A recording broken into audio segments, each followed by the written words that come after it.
మరనాథ. దేవునికే మహిమ కలుగునుగాక. దేవుని స్వరం ఈ దినం దేవుడు మనకిచ్చుచున్న ఆయన వాగ్దానమును చదువుకుందాము. యోహాను సువార్త 3వ అధ్యాయము 16వ వచనము. దేవుడు లోకమును ఎంతో ప్రేమించెను. దేవునికి స్తోత్రం. హల్లెలూయా. దేవుని ప్రియ సహోదరులారా, దేవుడు ఈ దినం మనతో మాట్లాడుచున్నటువంటి మాట, దేవుడు లోకమును ఎంతో ప్రేమించెను అని దేవుని వాక్యము సెలవిస్తూ ఉన్నది. దేవుడు లోకమును ఎంతో ప్రేమించారు. దేవుడు లోకాన్ని ఎంతో ప్రేమించారు కనుకే మొదటి మానవుడైనటువంటి ఆదామును తన పోలికలో, తన స్వరూపములో, తన యొక్క ఆ యొక్క రూపరేఖలతో దేవుడు మానవుని సృజించారు.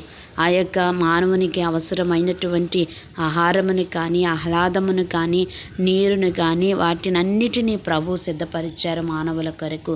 కానీ మొదటి ఆదామైనటువంటి మానవుడు పాపములో పడి ఆ యొక్క ఏదెను వనము నుండి గెంటివేయబడి లోకమును పాపములోనికి వెళ్ళిపోయాడు.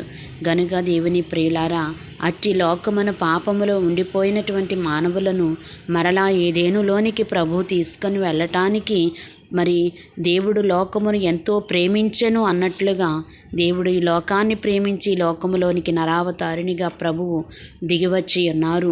వచ్చినటువంటి ఆ ప్రభువు మనలను విడిపించుట కొరకు, రక్షించుట కొరకు, పాపలోకములో నుండి మనలను విమోచించుట కొరకు ఆయన ఆ యొక్క శిలువ మరణము పొంది ఉన్నారు. మన కొరకు అపరాధ పరిహారార్థ బలిగా దేవుడు బలి అయి ఉన్నారు. ఏ బలి వలన, ఏ రక్తము వలన, ఏ అర్పణ వలన మానవునికి విమోచన, విడుదల లేదు. ఎవరి వలన కూడా లేదు. కానీ పరమ తండ్రి అయిన దేవుని వలనే మనిషికి విమోచనము కలుగును. గనుక ఆ ప్రభువే మన కొరకు స్వయముగా బలి కావడానికి పరలోకమును మహిమ సింహాసనములను విడిచిపెట్టి చిన్ని కుమారునిగా, మానవ నరావతారునిగా ఈ లోకములోనికి వచ్చి మన కొరకు ప్రాణము ఇచ్చుటకు సహితము ఆయన సిద్ధపడి ప్రాణమిచ్చి చేయవలసిన పని చేసి పరమునకు వెళ్ళినట్లుగా చూస్తూ ఉన్నాము. మన కొరకు, మనలను రక్షించుట కొరకు ప్రభు శిలువ మరణమును పొంది ఉన్నారు. అందుకనే శిలువను గూర్చిన వార్త నశించే వారికి వెర్రితనము, కానీ రక్షింపబడే వారికి దేవుని శక్తి. రక్షింపబడిన ప్రతి ఒక్కరూ కూడా దేవుని శక్తితో నింపబడవలసిన వారై ఉన్నారు.